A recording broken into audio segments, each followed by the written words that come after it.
semuanya, nama saya Fidelia Tija, kelas 11 IPA 2, absen 15. Pada hari ini saya akan membuat salah satu contoh koloid.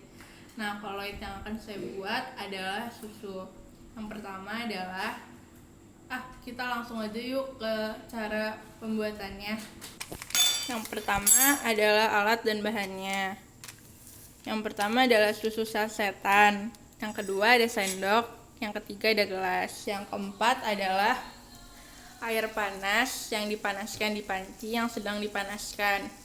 Nah, langkah pertama harus kita lakukan adalah memanaskan air panas.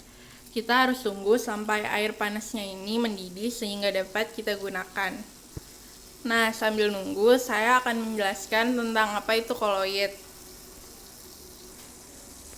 Koloid adalah salah satu bentuk campuran yang keadaannya antara larutan dan suspensi.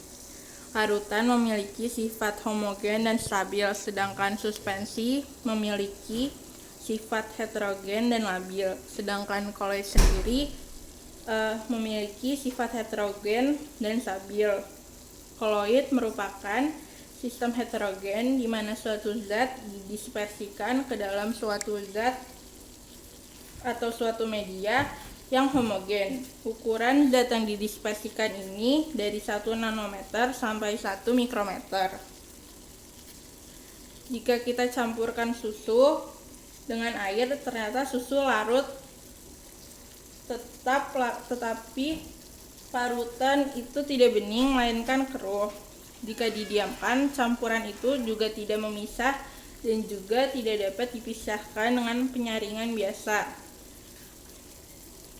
Akan tetapi jika diamati dengan mikroskop ultra, ternyata masih dapat dibedakan partikel-partikel lemak susu yang tersebar di dalam air.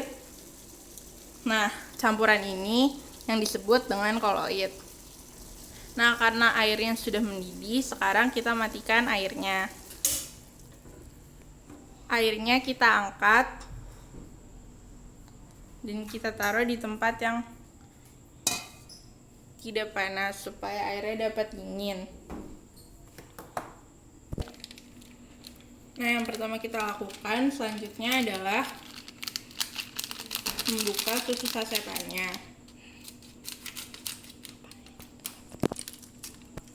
Setelah itu kita tuang ke gelas kosong semuanya.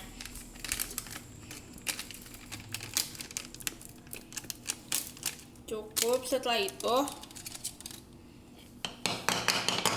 kita masukkan air panasnya ke dalam gelas.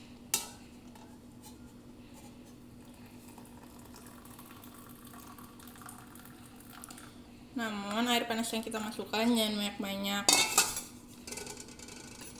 Selanjutnya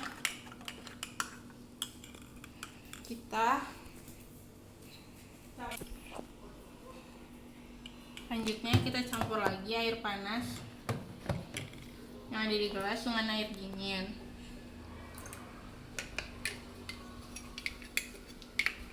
Setelah itu kita aduk sampai bubuk-bubuk susu ini sudah menyatu dengan air. Setelah itu susu jadi dan dapat kita nikmati.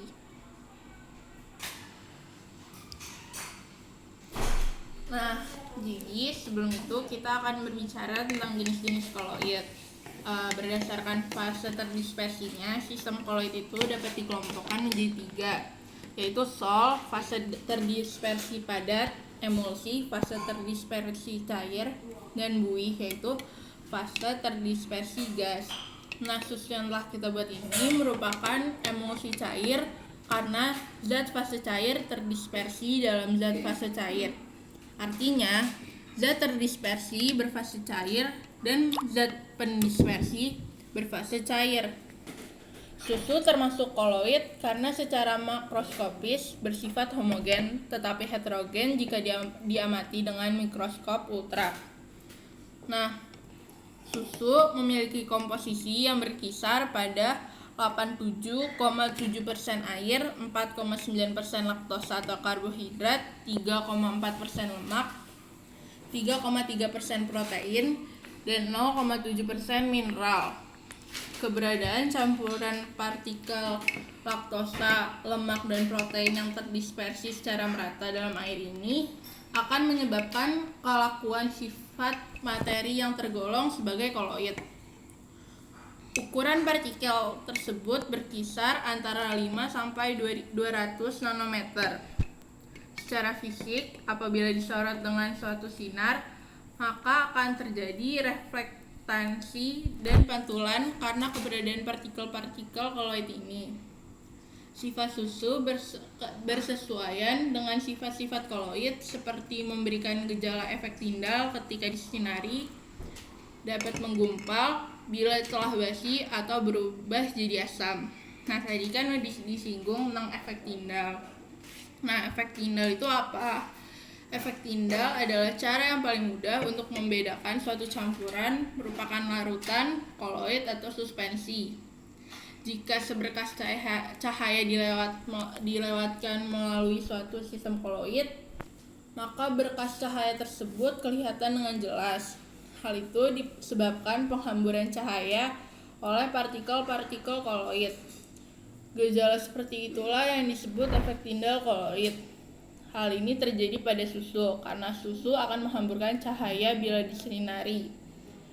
Nah, untuk sistem koloid yang kurang stabil, perlu kita tambahkan suatu koloid yang dapat melindungi koloid tersebut agar tidak terkoagulasi.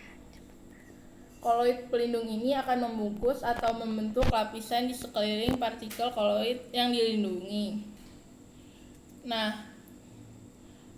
koloid pelindung yang berfungsi untuk menstabilkan emulsi disebut emulgulator. Contohnya, susu yang merupakan emulsi lemak dalam air.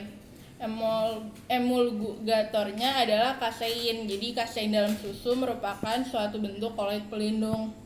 Sekian dan terima kasih penjelasan saya tentang susu sebagai koloid. Dadah.